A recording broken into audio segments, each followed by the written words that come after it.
Assalamualaikum warahmatullahi wabarakatuh. Pada video kali ini kita akan mengulas model pembelajaran praktikum dalam rangka mengasah skill lab mahasiswa, keterampilan proses sains, keterampilan berpikir kritis, keterampilan berpikir kreatif dan inovatif.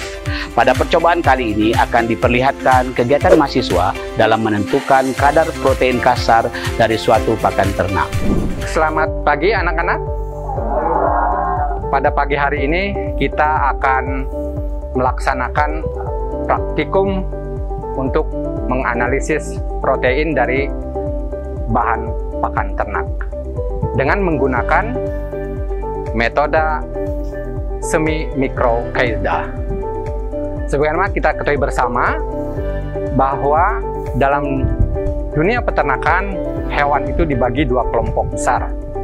Ada yang kita kenal dengan hewan ruminansia atau hewan yang memiliki lambung ganda, dan yang kedua adalah hewan non-ruminansia atau hewan yang berlambung tunggal. Nah, kebutuhan nutrisi kedua hewan ini berbeda, ya, terutama protein. Untuk hewan ruminansia, kebutuhan protein bisa dipenuhi dari dalam tubuh, terutama yang berasal dari mikroba rumen. Dan yang kedua yang berasal dari luar, yaitu dari bahan makanan, terutama rumput. Nah, kebutuhan protein untuk ruminansia yang berasal dari bahan makanan itu sedikit, ya, karena memang nanti akan ada protein yang berasal dari mikroba. Nah, hewan non-ruminansia atau hewan yang berlambung tunggal, itu kebutuhan proteinnya mutlak didatangkan dari bahan makanan. Nah, oleh karena itu kita wajib tahu berapa kebutuhan protein untuk hewan non-ruminansia tersebut, karena harus didatangkan dari bahan makanan. Nah, oleh karena itu ya kita harus tahu, ya, bagaimana cara mengukur protein dalam sebuah bahan makanan. Nah, hari ini kita akan praktikum dengan tadi metode semi mikro kaedah dengan tujuan untuk satu, agar kita mengetahui dan memahami bagaimana kita mengukur kadar nitrogen di dalam bahan makanan tersebut, dan yang kedua, bagaimana kita bisa mengaplikasikan pengukuran nitrogen untuk menjadi kadar protein di dalam bahan makanan tersebut. Nah, kira-kira apakah dari kalian ada yang sudah paham tentang praktikum ini? Karena bagaimanapun juga kita sebagai mahasiswa biasanya kalau akan melakukan praktikum sudah mempelajari metode yang akan kita kerjakan. Pak, saya akan mencoba menjelaskan bagaimana prinsip kerja dari metode Gejedal ini. Prinsip kerja dari metode Gejedal adalah protein dan komponen organik yang ada di bahan makanan didestruksi dengan menggunakan asam sulfat, dan katalis selenium oksiklorida akan menghasilkan amonium sulfat. Kemudian setelah pembebasan dengan alkali kuat, amonia yang terbentuk kemudian disuling uap ke dalam larutan penyerap dan ditetapkan secara titrasi.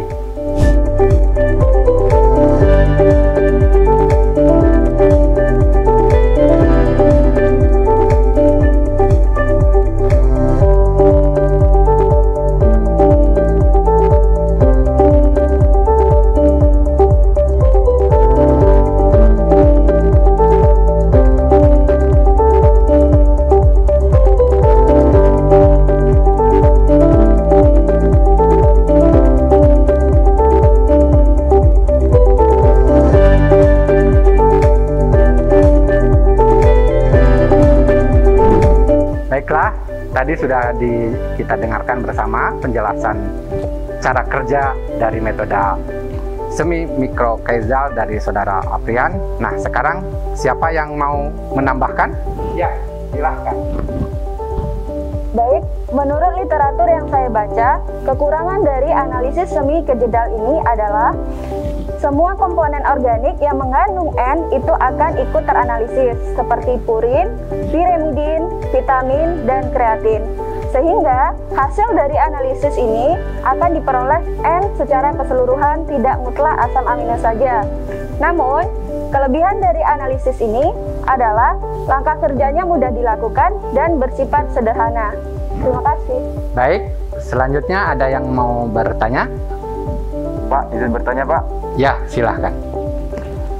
Jadi, apa indikator keberhasilan kita pada metode Faidal ini Pak? Baik, pertanyaan yang sangat bagus dan menarik saya kira. Jadi indikatornya adalah sebenarnya hasil dari analisis praktikum saudara. Kalau nanti hasilnya mendekati atau bahkan persis sama dengan yang sudah dilakukan oleh orang atau di dalam pustaka-pustaka, nah itulah yang sesungguhnya yang indikator yang paling baik. Demikian saya kira jawaban dari saya. Kemudian selanjutnya kita akan membagi tugas kalian untuk dalam praktikum ini dibagi kelompok, dan nanti saudara harus membagi tugas kepada masing-masing anggotanya. Baiklah teman-teman, sekarang saatnya bagi kita untuk membuat dua kelompok, di mana dua kelompok ini terdiri dari kelompok perempuan dan juga kelompok laki-laki. Untuk kelompok perempuan itu ada di sebelah kanan saya, dan yang kelompok laki-laki ada di sebelah kiri saya.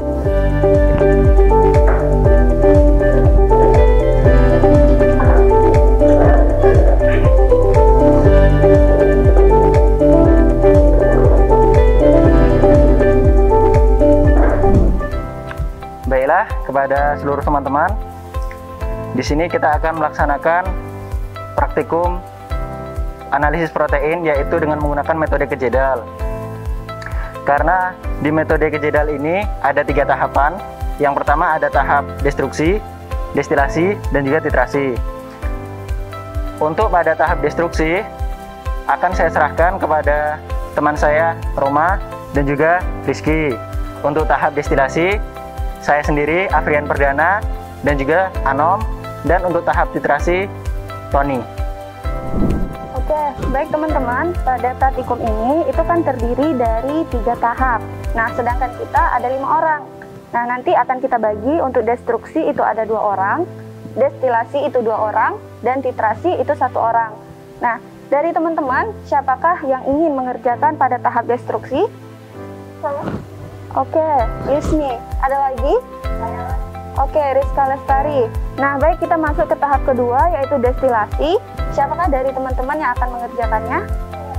Oke, Eza. Baik, nah untuk tahap destilasi ini, saya sendiri yang akan mengerjakannya. Nah, untuk tahap terakhir, itu ada titrasi. Berarti otomatis Erin yang akan mengerjakan pada tahap titrasi. Baik, mungkin itu pembagian kelompok kita. Kita akan masuk ke langkah selanjutnya, yaitu cara kerja. Ya, baik. Dalam rangkai alat untuk praktikum metode kejedal ini, sudah kita ketahui bersama bahwa ada 3 tahapan. Yang pertama destruksi, kemudian yang kedua destilasi, dan yang ketiga adalah titrasi. Nah, kebetulan kalau untuk destruksi, alatnya sudah ada. Itu di tempat, di dalam lemari asam namanya. Nanti kita akan pergi ke sebelah sana, ya, di ruang sebelah. Kemudian yang kedua destilasi. Destilasi juga sudah terpasang alatnya, ya, sehingga kita juga tinggal pergi ke sana. Nah, untuk yang penting mungkin tahap ketiga, yaitu titrasi.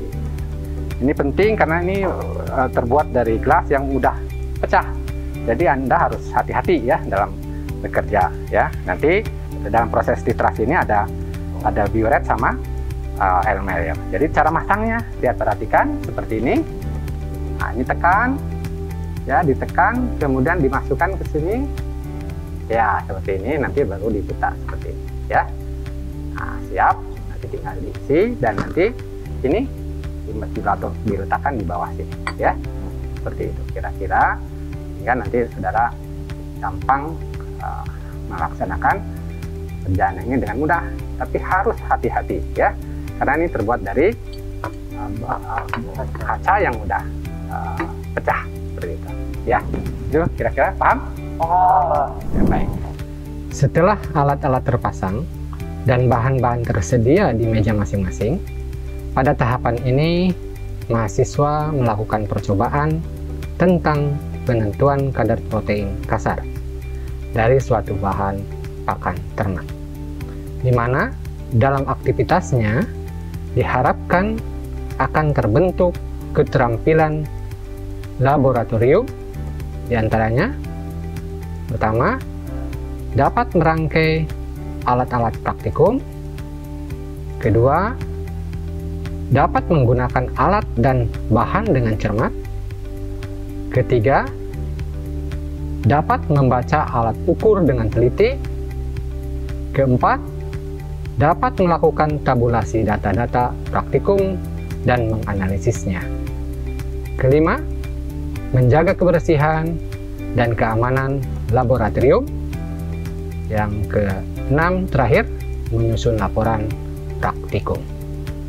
Selama praktikum berlangsung, diharapkan akan terasah keterampilan proses sains mahasiswa, yakni pertama, mahasiswa mampu mencermati proses yang terjadi pada tahap destruksi, destilasi, dan titrasi. Kedua, mahasiswa mampu mengklasifikasi atau membedakan secara spesifik proses kimia yang terjadi selama tahap destruksi dan proses pemisahan campuran berdasarkan perbedaan titik tidihnya. Pada tahap destilasi, selanjutnya proses penentuan kadar protein dari nilai persentase nitrogen dengan cara titrasi. Ketiga, mahasiswa mampu menghitung dan menganalisis kadar protein total yang terdapat di dalam pakan ternak hasil titrasi asam basa. Keempat, mahasiswa mampu menjelaskan prinsip kerja percobaan ini dan fungsi alat-alat dan bahan yang digunakan, serta menyusun laporan dengan benar. Kelima, mahasiswa mampu menyimpulkan hasil percobaan dan menjelaskan best practice termasuk kendala yang dihadapi selama praktikum ini berlangsung. Keenam, mahasiswa mampu memprediksi kandungan komponen lain yang mungkin terdapat pada suatu pakan selain protein kasar dari persentase nitrogen yang telah dihitung hasil dari percobaan ini.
Baiklah, dari percobaan yang telah kita lakukan tadi bersama, siapakah di antara kita yang bisa menyampaikan kesimpulannya? Saya, Pak. Baik, dipersilahkan pada Tony. Baiklah, di sini kami akan menyampaikan hasil dari analisis yang kami lakukan. Yang pertama, untuk bukil kedelai itu protein kasarnya kami dapatkan 41,316. Sesuai dengan jurnal itu sebesar 42,96. Jadi di sini tidak terlalu jauh berbedanya. Dan juga untuk tepung ikan. Tepung ikan kami di sini menemukan jumlah 44,833 sesuai dengan jurnal, yaitu 44,393. Nah, selanjutnya itu jagung. Jagung yaitu 57,911 sesuai dengan jurnal, yaitu 5714. Dan untuk dedak 8,790 sesuai dengan jurnal, yaitu 9669.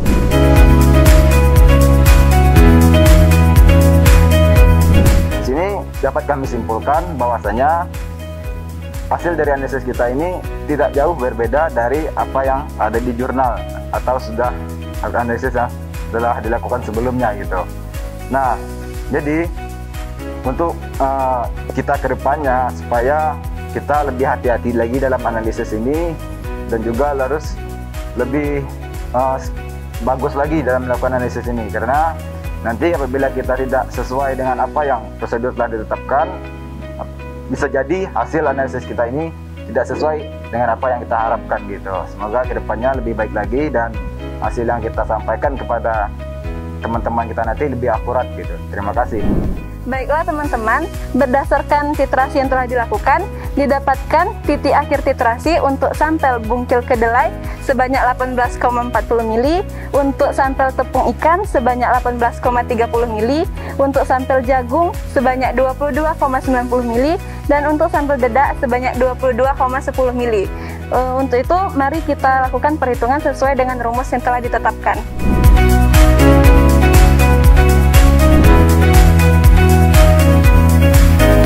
Baiklah, Anda telah berhasil melakukan percobaan ini. Semoga kalian bisa mengambil manfaat dari praktikum yang telah kita lakukan dari tadi pagi sampai siang ini. Mudah-mudahan kalian bisa melakukannya di masa depan yang lebih baik. Ya, disilahkan untuk membuat laporan, ya, sesuai dengan format yang telah dibuat di laboratorium sini, ya.